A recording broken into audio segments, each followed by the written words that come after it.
Bem-vindos a mais um episódio do podcast Tria. Eu sou a Marcela Teixeira, estou à frente do núcleo Performance na Tria e hoje quem me acompanha é o Arnaldo. Olá, eu sou Arnaldo Pinho, do Núcleo Inovação. E antes da gente apresentar a nossa convidada formalmente, eu gostaria de trazer uma reflexão para vocês. Quando você ouve a palavra legislação, qual que é a primeira coisa que se passa na sua cabeça?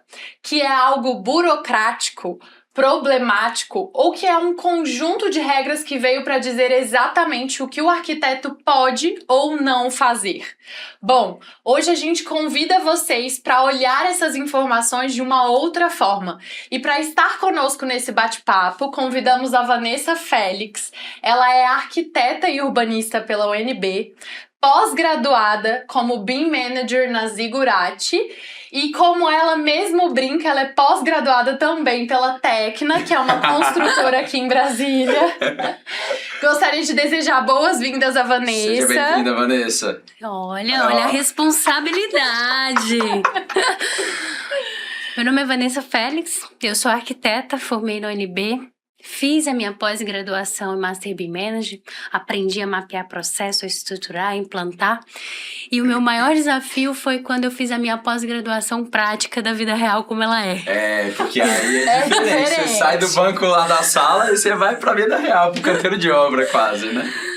Nossa, quando a gente começou os trabalhos, minha grande ponto era aprender toda a legislação para conseguir dar apoio, porque assim, a Tecna ela se posiciona como uma construtora de altíssimo padrão em Brasília e não tem como a gente construir algo que lá na frente tenha uma dúvida, né? Se está certo, se o afastamento está correto, se a altura está correta. Então, a gente começou a entrar com os nossos parceiros arquitetos a nos debruçar em cima da legislação. Esse foi um grande desafio. E olha, eu me surpreendi porque é muito mais fácil do que eu achava. Mas você acha que, assim, como que os arquitetos enxergam a legislação? Você acha que eles, enxergam como uma limitação, ou seja, eu vou gerar um bloqueio ali, né? Ou enxergam como uma ferramenta que pode agregar à profissão deles? Olha, a maioria dos arquitetos que a gente conversa sempre vê como um bloqueio, a burocracia, a parte chata que vai limitar o processo criativo. Mas eu acredito que quando a gente começa a entender a legislação como uma peça-chave para você desenvolver o projeto, as coisas desbloqueiam. Por quê? É só a gente pensar que quando a gente começa a fazer um projeto, é como se você estivesse começando a jogar alguma coisa. Então você precisa organizar as regras. As normas daquele jogo, tá? A gente vai sentar aqui e vamos puxar o tabuleiro. E aí, quantas vezes a gente já sentou pra jogar buraco, baralho, e cada pessoa joga baralho de um jeito, né? A regra é meio universal. Aí você chega assim, tá, qual que é a regra do nosso jogo agora? Então é tipo isso, né? Mais ou menos essa linha. E não limita nada, na verdade te ajuda a organizar as peças para você poder direcionar a criatividade e a grande vantagem do processo, ganhar a confiança do cliente. Nossa, e assim, a quantidade de profissionais que eu vejo, que eu acho que por esse bloqueio, ou até por não saber, pelo desconhecer, acabam ignorando, literalmente. Eles projetam como se não existisse uma cota de soleira. Será que eles sabem o que é uma cota de soleira? Eu passo às vezes no Lago Sul, eu vejo umas casas. Lago Sul, gente, é o bairro que a gente atua aqui em Brasília. Às vezes eu passo por umas casas e digo assim, meu Deus, esse arquiteto de fora, principalmente isso acontece muito. Você vê a placa de obra e o arquiteto não é de Brasília, ele projeta livre, né? Como se não existisse norma.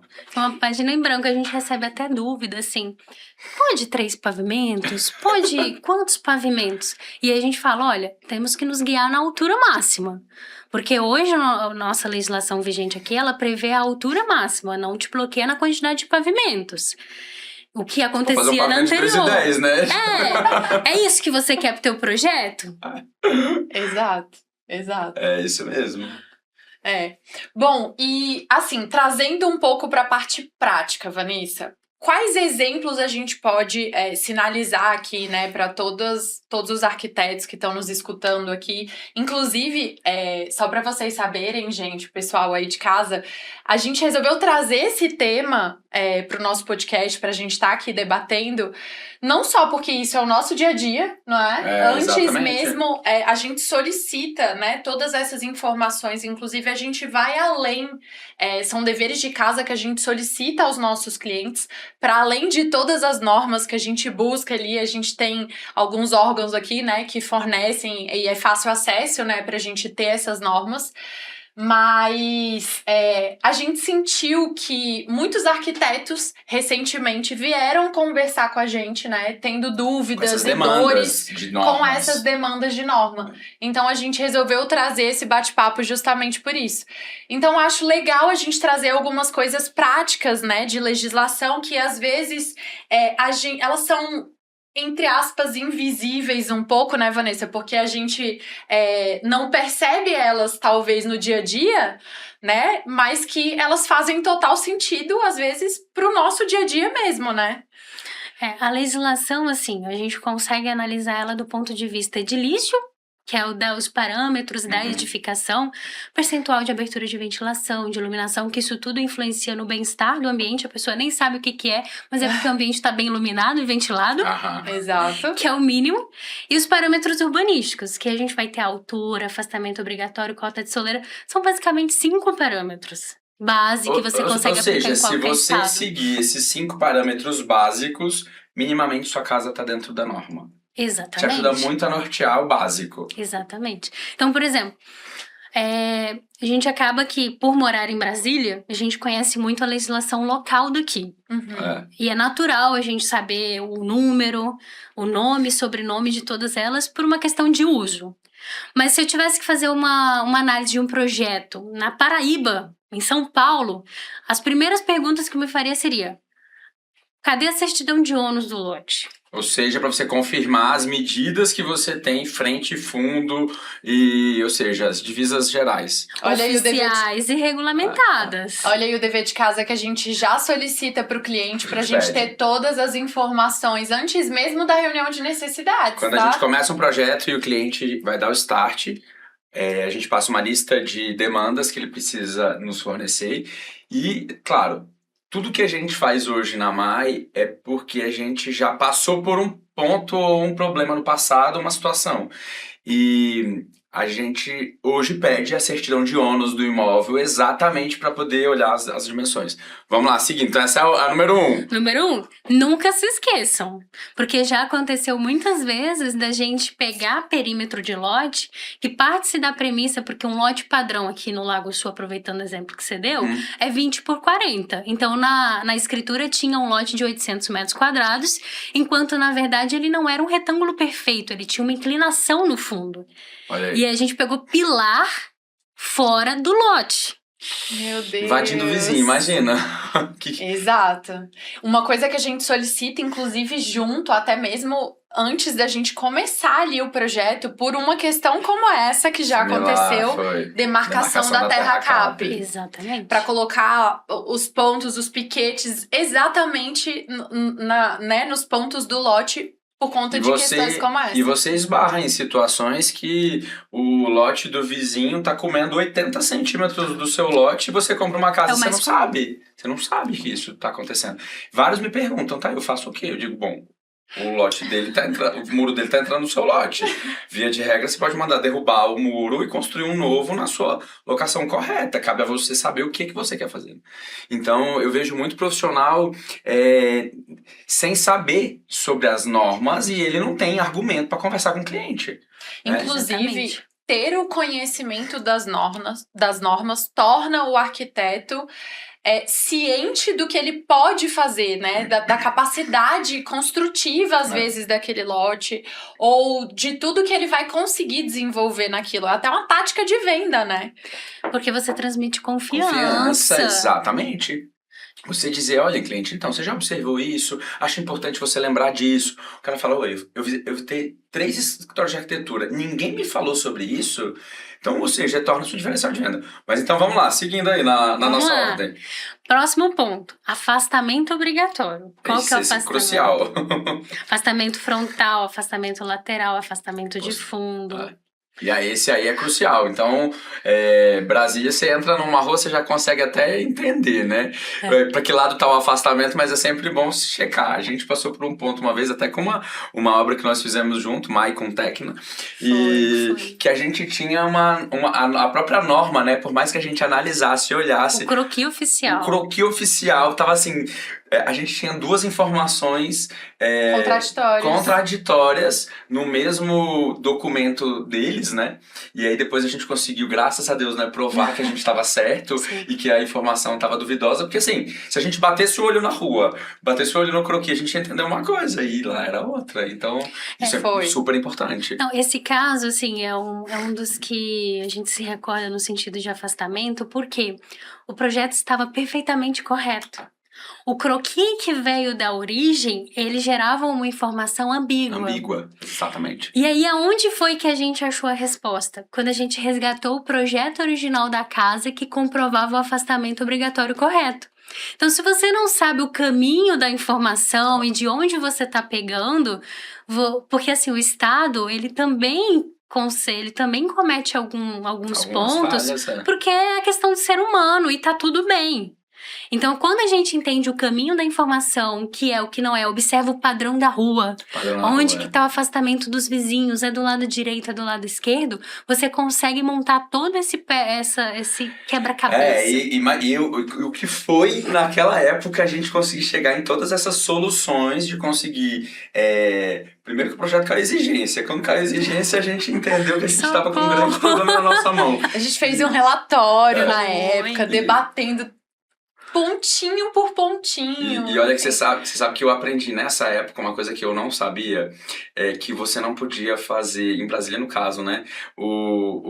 A gente pode encostar a edificação no afastamento, no final do lote, mas eu não sabia que você não podia abrir uma porta para o final do lote. Eu aprendi nesse projeto em específico. Meu Deus, muitos aprendizados. Isso é verdade. Se o lote no fundo você não tem pode área abrir verde, nem colocar a porta. Não pode abrir nem colocar a porta. Exatamente. Bom, se o lote não é meu, é uma área verde que eu tenho direito de uso, pode um dia que ela não seja minha. Então, como é que eu posso abrir eu posso ter uma abertura para esse fundo de lote. Então, ou seja, isso é coisa que muita gente não sabe, né?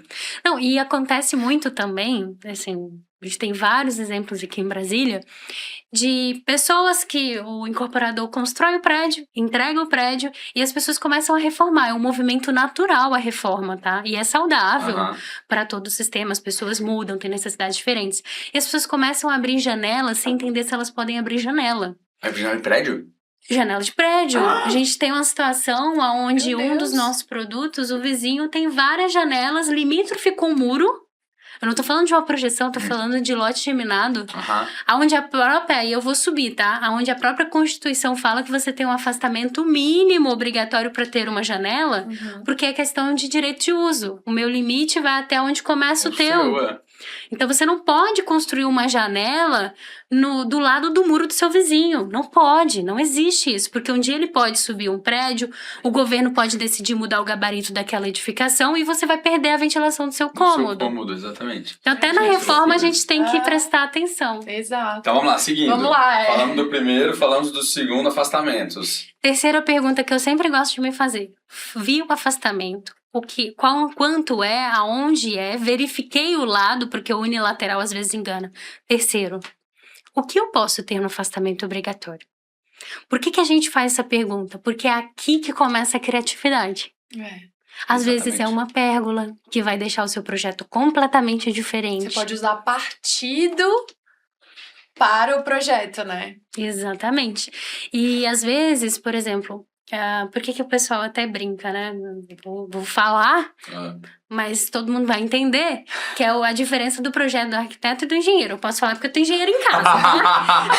Você tem direito adquirido em casa. Eu tenho e a gente brinca muito com isso. Porque assim, O pessoal fala que o projeto do engenheiro é aquele bem racional, né? O afastamento é aqui, então vamos subir uma volumetria e deixar tudo reto. Aí o arquiteto vai lá e fala, não, aqui a gente pode fazer um beiral, aqui a gente pode fazer um C na fachada, um pilar que desce. Um negócio, um pórtico, Que são detalhes que fazem completamente diferença.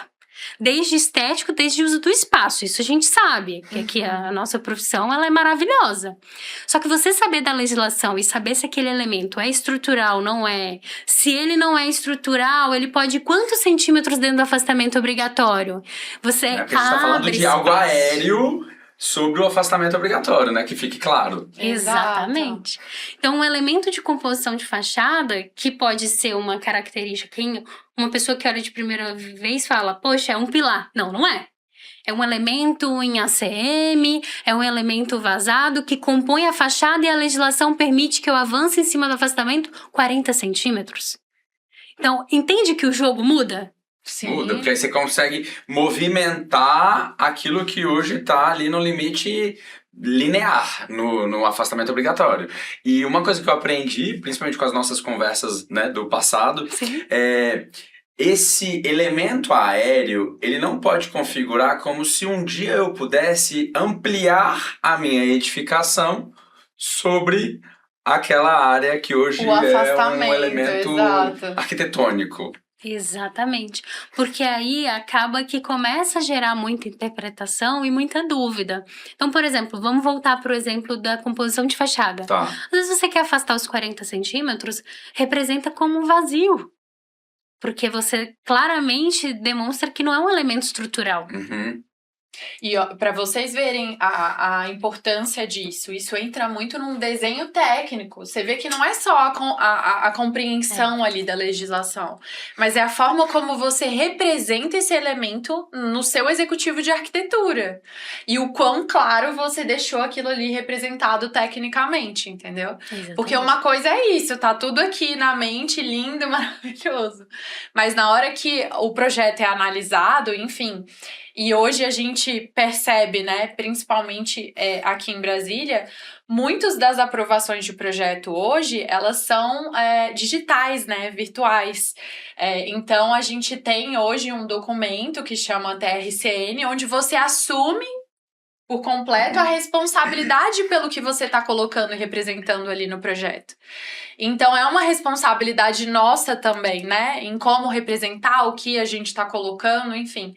Para que isso futuramente não gere qualquer tipo de intercorrência, né?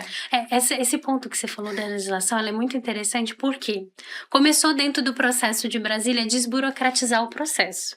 Vocês sabem, antes para aprovar um projeto de casa era mais oneroso do que aprovar um projeto de prédio. Sim. Você passava ali quase 1 ano, 2 anos, eu já Gente, vi. era desesperador. Indo porque presencialmente, 70 milhões de pranchas entrava gigantes. com o projeto, ficava meses, anos para aprovar um projeto. Você tinha que ir lá se com humilhar. as pranchas Pra impressas, pedir uma correção. assinadas Aí- à mão. Voltava com a exigência. Aí você arrumava tudo, mandava de novo. E aí quando você mandava novamente, Voltava voltava, porque outras agora era exigências. outro analista. Era outro analista. Era outro analista. Eu já passei por isso. Então, hoje o arquiteto, ele é responsável pelo que ele apresenta e ele tem que dominar a norma. Exato. E é Básico. ele que assina, porque Ele que quando assina. começou esse processo do TRCN, eram 3 partes que assinavam. O proprietário, como ciência, porque ele está confiando a responsabilidade técnica a você, Uhum. afinal de contas, você é o técnico do processo, você que estudou para isso, e o arquiteto assinava e o executor. Agora, a gente já está falando que o proprietário assina e o arquiteto assina. Então, olha Olha a responsabilidade. a responsabilidade. Exato. Enfim, mas vamos seguindo aí com as nossas dicas. Vamos lá, na sequência. Agora a gente vai falar de altura máxima. Altura máxima da edificação. Assim, vocês me pediram para falar o que eu mais O que vejo. você mais né? vê? Esse compilado é muito importante para quem tá ouvindo o Com podcast. certeza. Porque assim, percentual de permeabilidade, coeficiente de aproveitamento, são números que a gente calcula e tal, a compreensão ela é mais simples. Mais Agora, simples. os maiores pontos que a gente sempre observa, e eu sempre vou achar alguma coisa para conversar, é a Só altura máxima e os outros que a gente já falou, tá? Da altura máxima, a gente tem que trazer na mesa a conversa do que é altura, cota de soleiro e cota de coroamento. E até a gente entender e explicar isso para as pessoas, tem muito desenho envolvido. Ou seja, não é tão simples a gente num podcast conseguir explicar o que são esses 3 termos. Assim, para fazer uma grande síntese, é o seguinte. Eu acho importante porque foi isso que me ajudou lá atrás a destravar. E conseguir trabalhar com muita simplicidade, porque é isso que vai gerando o processo da confiança. É você explicar que você tem know-how e você conseguir traduzir de maneira palpável. Então, quando a gente pensa em altura máxima, não é só falar que a casa pode 9,5 metros de altura, tá? Esse seria o básico, ou seja, eu tenho um básico. terreno, minha altura máxima da edificação é 9,50 metros, então, da onde eu vou considerar esse 9,50 metros? Qual Em que é o ponto de do partida? meu lote de partida e qual o ponto máximo da minha edificação considera isso? É caixa d'água? É o quê? É a Gente, última laje? São várias informações, não é só São. a altura, né? Tanto é que a gente desenvolveu o croquis de cota de soleira e estudo de altura, que é o estudo de altura. Que aí a gente Pra lança facilitar. viga, laje, tudo e organiza. Porque a cota de soleira, ela é a partir de que ponto você vai considerar a altura. Tem estado que simplifica tudo, tá? Que considera a medida de 9,5 metros, a altura máxima, como a partir do nível da calçada. Tá? E aí eles falam se é o meio da calçada, se é o lado mais baixo, se é o lado mais alto. Aqui em Brasília a gente tem uma diferença. Eles não vinculam à calçada, eles vinculam ao perfil natural do terreno e existem 3 critérios para isso. Vai ser o ponto médio da edificação, o ponto médio do lote, o ponto médio da fachada. Então, são 3 pontos que você já tem que entender dentro da cota de soleira. Depois da cota, vai a altura máxima da e o que edificação. não conta. Exatamente. Exato. Deu pra entender mais ou menos. É muita informação. É muita informação. Mas enfim, é necessário. São informações necessárias pra gente. Então só eram 4. É isso? Fechou? Não, tem Nós um que a temos gente quinta, não sempre temos? menospreza. Qual é que a gente quinta. menospreza? A fachada. O que pode na fachada? Muro conta? Qual que é o percentual de permeabilidade visual? Isso aí esquece, né? Que em Brasília ninguém nem olha, né? Pelo você anda no Lago Sul, você nem vê. Ou na dúvida nem faz, né? Ou na dúvida nem Você não faz o muro e deixa pra um pós. Porque esse era um dos grandes pontos que você chegava lá na hora do habite e você só falava, não tem a mínima condição. Porque você tem que ter no mínimo 70% de permeabilidade visual. Como é que você vai fazer um... Ou seja, quando você olha uma casa, estando na rua, olhando para casa, o meu muro, ou seja, o que gera o bloqueio no início do meu lote, dividindo com a área frontal, O fechamento o fechamento formal, eu tenho que ter 70% de visibilidade.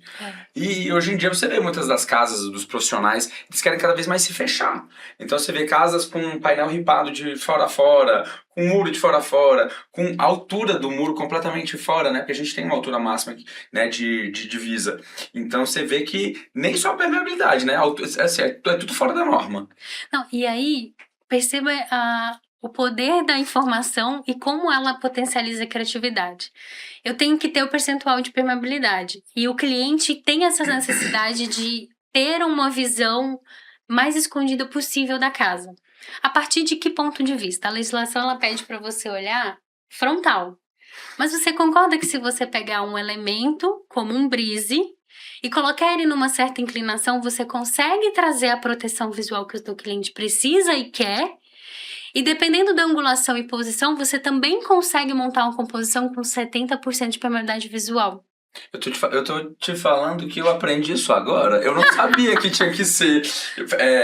Claro que quando a gente bota o ripado e bota ele na diagonal, você consegue ter a visibilidade de uma maneira diferente. Dependendo do ângulo, dependendo do ângulo. Mas com certeza. Pode ser que utilizando esse elemento, você, às vezes, esconda ali uma esquadria, uma abertura, né, a entrada principal da casa. Em determinado ponto, você consegue trazer uma visibilidade melhor, enfim. Exatamente. Olha aí. Então, fechamos as 5? Fechamos as 5 principais. Essas são as 5 principais. As 5 principais, exato. Vanessa, você consegue trazer pra gente, assim, um ponto que já tenha acontecido, né? Como repetição, talvez. Algum ponto, algum erro que foi, tipo assim, super pequeno lá no início, que parece pequeno à primeira vista, mas que no final gerou, às vezes, um super retrabalho ou um erro muito maior, um custo para o cliente? Consigo. E assim, eu vou trazer um exemplo que ele realmente ele parece ser muito simples e que o cliente ficou muito chateado com o projeto porque ele foi na casa do amigo. Aí gera comparação, a comparação ela é difícil. Nesse projeto, a piscina estava descolada do afastamento lateral os 3 metros, nesse exemplo que eu trouxe. E era 3 metros. Por quê? O arquiteto respeitou o afastamento obrigatório. Só que a piscina, por não ser coberta e não considerar-se como uma área construída, porque a parte de memória de cálculo eu vou deixar pro bootcamp, tá? Tudo bem. No bootcamp você explica, deixe registrado, o bootcamp é um encontro com os nossos alunos, Exato. onde a gente vai fazer uma coisa mais prática, Mão na massa para todo mundo entender legislação. Ok. Porque se eu começar a detalhar o que era construído, o que era varrido e tal, não vai dar certo. Exato. Então vamos lá. E aí, a piscina, ela respeitava os 3 metros. Legal. Só que o cliente foi na casa do vizinho do amigo que estava construindo num terreno muito similar, com as mesmas condições no mesmo tempo, e viu a piscina descolada 50 centímetros do muro. E isso mudava completamente a área de receber as pessoas, de exposição de mesa, ombrelone, etc. E aí o cliente vira pra gente e fala, poxa, eu já tinha perguntado isso. E me falaram que tinha que ser 3 metros. É 3 metros mesmo ou do meu amigo tá certo? Como é que eu me saio dessa, gente? Nossa, você entra numa saia justa. Pois é, porque eu fico no meio dos 2 mundos, né? Porque os 2 são meu cliente.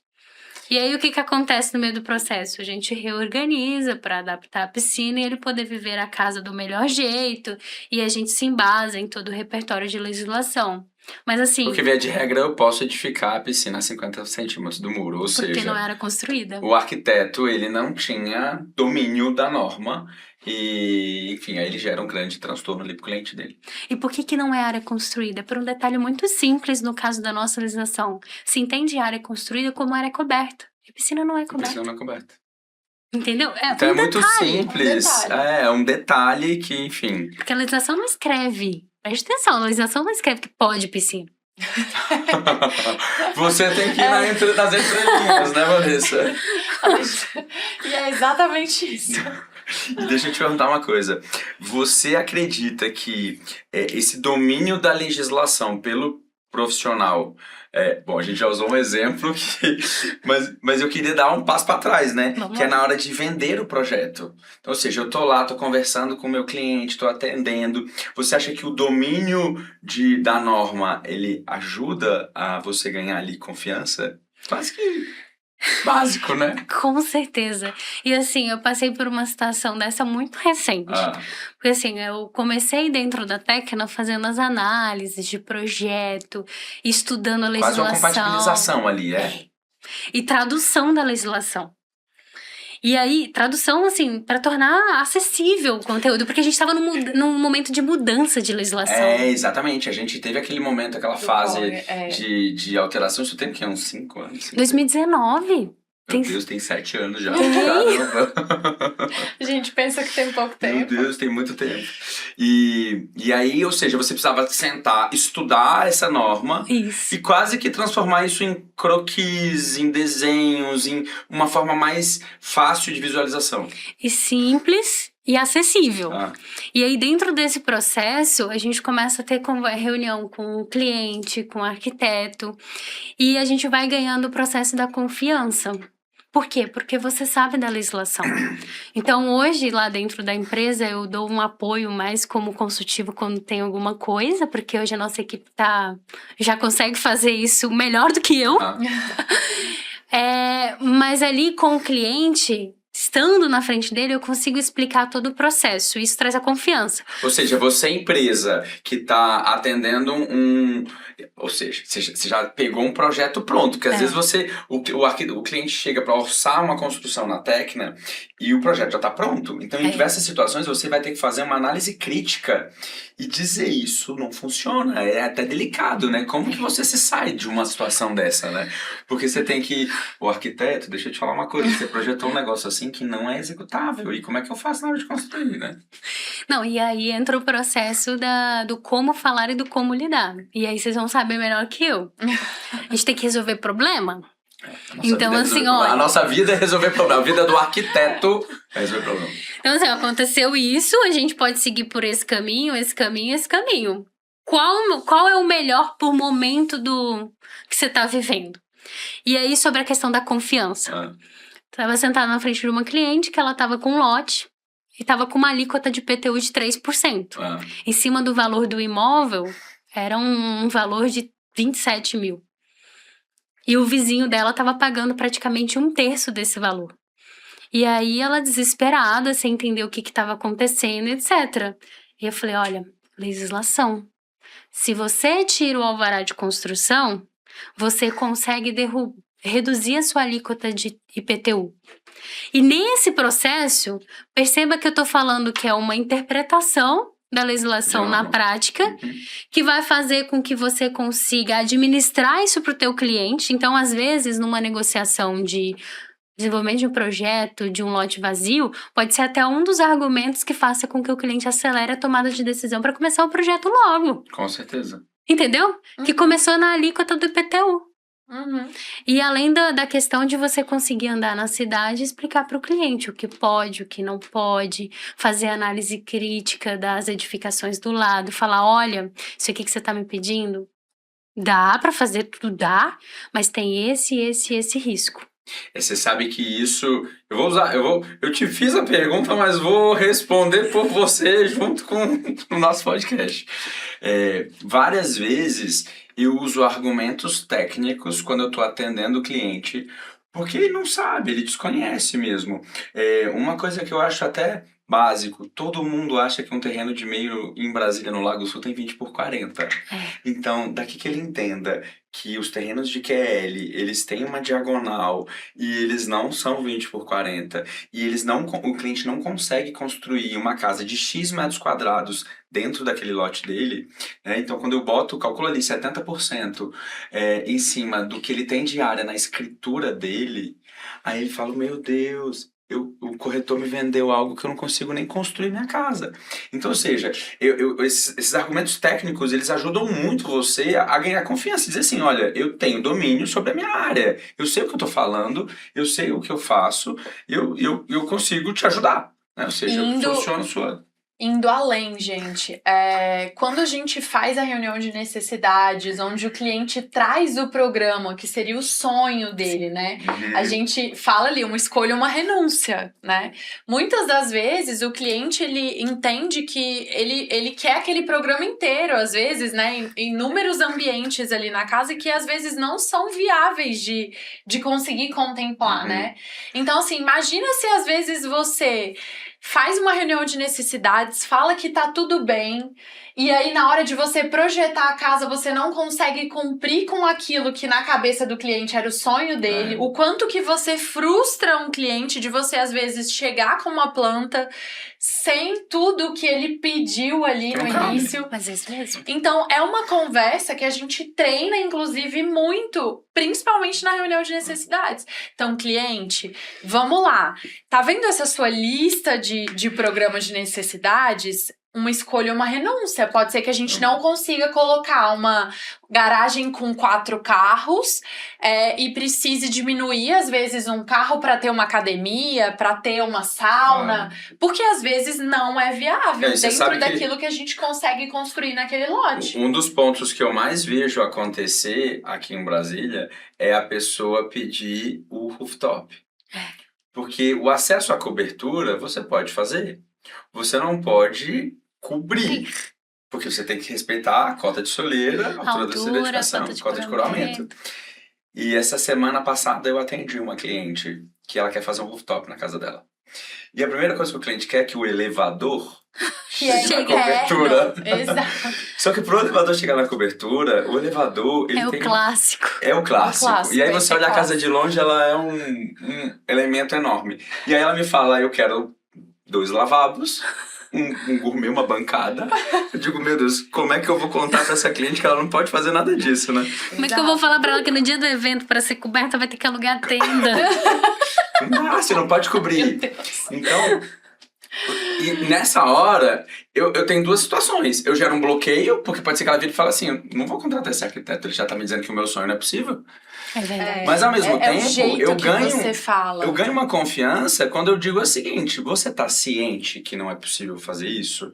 Porque eu Imagina. domino a norma. Exato, imagina fazer o projeto hoje, o tempo que a gente necessita de produção de um projeto para chegar na hora da execução, ou Não. às vezes começar a execução e dar problema. Imagina executar e ela receber uma denúncia de um vizinho, uma fiscalização, e ela ter que derrubar tudo isso. Quem paga essa conta? Ela vai perguntar, você não viu? Você não A assinou? responsabilidade é sua, entendeu? Nossa, essa é clássica. Mas enfim, então eu respondi pra você, tá? Essa é clássica. Não, porque... Exatamente. Ai, ai. E Vanessa, deixa eu te perguntar, uma vez que você migrou para essa parte comercial, né? Você percebeu muito dessa conexão da legislação com aquilo que o cliente valoriza em um empreendimento? Falando um pouco agora sobre compras mesmo, às vezes, né, de um apartamento em um prédio, detalhes que você percebeu. A gente comentou muito aqui sobre casas, né, construções residenciais, mas como que você entendeu esse valor, essa conexão? O que acontece? Quando a gente domina, Ah, a gente passa toda a confiança e credibilidade. exatamente. Isso facilita o processo. Aí, pensando na questão do apartamento, tem corretor que vende, que pode tirar todos os pilares, Meu Deus. que pode ampliar a sala, vende um sonho pro cliente e depois o Que arquiteto... pode fechar a varanda. Exatamente. Eu já fui em apartamento que tinha todo o fechamento da varanda num lugar que não podia. Meu Deus. E aí o cliente era um cliente com uma figura pública. Então, assim... Cobra a cobertura e vai até o limite ali da... como é que você organiza tudo isso? A pessoa vende uma coisa que não existe, sabe? Então, por exemplo, o apartamento. O apartamento, se você me perguntar como que é o rito, precisa fazer aprovação de uma reforma de apartamento, etc. Não, porque o apartamento ele tá dentro de uma convenção do condomínio. É o condomínio que regulamenta tudo. Mas se você tem uma alteração diária... Aí eu já tô puxando pra casa, tá? Já tô começando a fazer um ponto. Uma ampliação diária, você tem uma mudança do uso original daquele apartamento e você só não vai conseguir fazer isso pro teu cliente porque vai ter área comum e ele não vai deixar. Mas isso acontece em apartamento residencial, não. Mas em sala acontece muito. Às vezes o cliente tá comprando uma sala. Eu tô trazendo alguns exemplos, tá? Às vezes o cliente tá comprando uma sala, você foi contratado para fazer uma reforma comercial. E aí aquele cliente tá integrando todos os ambientes. E depois ele quer saber se consegue fazer o remembramento dessas salas no projeto original. Por quê? Ele não quer ter que pagar 5 IPTUs. Ele quer ter que pagar 1 IPTU. Ele quer ter que pagar um condomínio. E aí ele te pergunta. E aí você vai falar o quê? Que não sabe? Não sabe. Né? Depois da nossa conversa, vai falar pra ele assim, olha, você consegue remembrar desde que envolva uma aprovação nova do prédio inteiro na SEDU. E a gente tem que fazer a convenção de condomínio para poder protocolar esse projeto. Você quer ou você não quer? Você tá de acordo, né? Imagina, você passa a informação, o cliente tem... O prédio inteiro. Não, e aí vocês devem estar pensando assim, poxa, mas como é que eu vou usar isso na prática? Vou trazer um exemplo mais real ainda do mundo das casas. O cliente comprou 2 lotes no Parkway. Tá. E o sonho dele era ter uma casa integrada. E teve gente, né, despachante que falou pra ele que não dava pra ele fazer o remembramento do lote, porque o condomínio já estava operando e etc. O que a gente fez? A gente organizou toda a documentação, conversou com todo o pessoal do condomínio para poder explicar o que era o projeto, que a construção daquela casa ia valorizar o condomínio como um todo. A gente aprovou de novo o projeto do condomínio, tudo organizado, e ele conseguiu construir a casa dele. Então assim, eu fui num exemplo maior. Agora eu vou trazer para um evento mais prático. Você foi contratado para fazer um retrofit, uma reforma de uma casa de 1980. E esse movimento ele tá acontecendo muito na nossa cidade. Muito. E aí, como que é o caminho? É só uma reforma, eu não preciso me preocupar com o alvará de construção. Tá certo ou tá errado? Tá errado. Porque assim, até um ano e pouquinho atrás, se fosse uma reforma sem acréscimo de área, que você não muda o perímetro da casa... você tá trocando revestimento e pintando. Isso. Trocando uma esquadra e outra, uma porta. Você não precisaria aprovar. Só que agora é obrigatório você tirar um alvará tanto de acréscimo de área, decréscimo de área, que é a redução, quanto se for só uma reforma. O governo quer saber quantas obras estão acontecendo, o que está acontecendo, para poder organizar isso tudo. Então perceba que mesmo sem mexer na área, você precisa ter uma documentação. Então o cliente não pode correr o risco de estar reformando, o vizinho ficar bravo, pedir pro DF legal lá e olhar o que está acontecendo e levar uma multa. E outra, você não pode botar nenhuma placa de obra na porta da obra, né? Sua, porque em tese o cliente não entrou com alvará, não tem uma obra acontecendo ali. E aí ele tá fazendo uma obra, tá acrescentando área e ele não quer entrar com um alvará de construção, porque depois ele vai ter que entrar com uma solicitação de habites. E ele já tem uma área específica para aumentar a área dele, então você começa numa bola de neve ali, Começa numa bola de neve. Não, e assim, você consegue regulamentar a obra de forma muito tranquila. E o cliente vai ficar aliviado. Porque aí vai o fiscal lá, bate, aí você tem uma denúncia, ou até uma fiscalização normal que vai acontecer, e depois isso te gera uma dor de cabeça enorme, porque você vai ter que correr, você tem um prazo para você apresentar um projeto. Tem o prazo, porque senão você perde tudo! Às vezes o projeto não tem nada a ver com o que está sendo executado, porque assim, acontece demais, né? Eles querem fazer uma reforma com ampliação de área, mas ele demoliu a casa, ele botou a casa no chão, ou seja, a gente passa por cada Ele manteve a parede da frente. Só a parede frontal. Olha, gente, nossa, a gente passa por cada uma. Bom.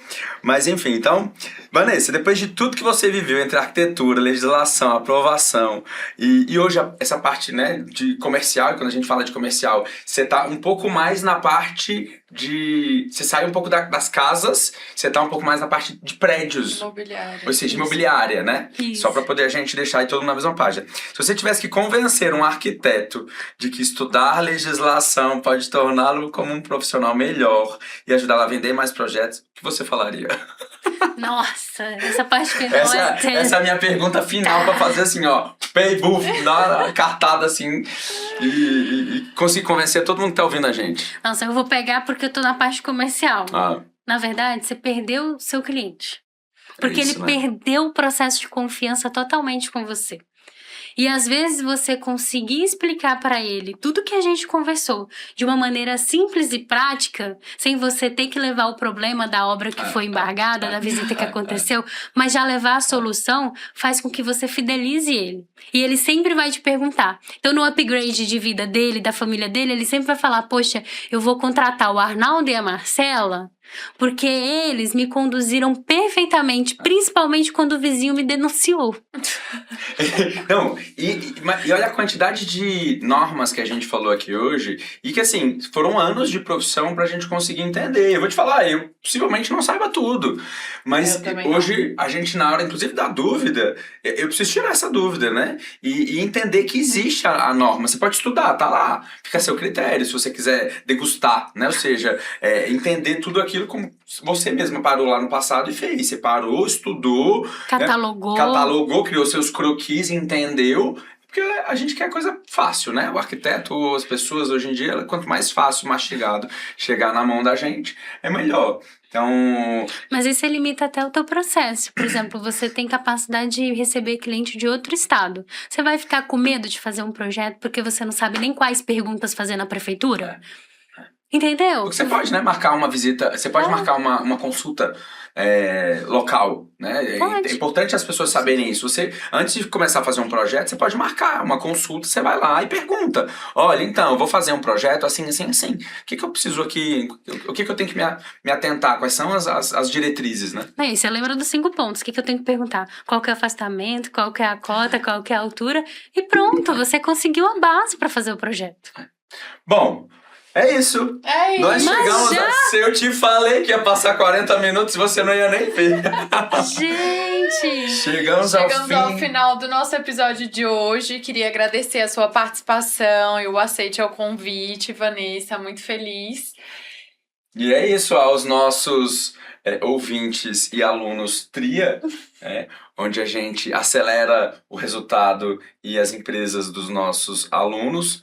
Nós teremos um bootcamp onde a Vanessa vai esmiuçar muito mais essas normas, vai abrir o que devemos fazer, como fazer e vai explicar um pouco mais desses cálculos. Mas é isso, Vanessa. Gente, muito eu tô obrigado. muito feliz de estar aqui com você. Você não tá feliz? Não é gostoso? Eu adorei, assim, eu tava no início assim, gente, como vai ser os detalhes, etc. Foi naturalmente. Não, passa rápido, a gente compartilha conhecimento e volta pra casa diverte. feliz. Se diverte. Exatamente. Se Então é isso. diverte. Nossa, eu tô muito feliz. Vanessa, obrigado pela sua presença e boa noite a todos. Boa noite, gente. Até o próximo episódio do podcast Tria.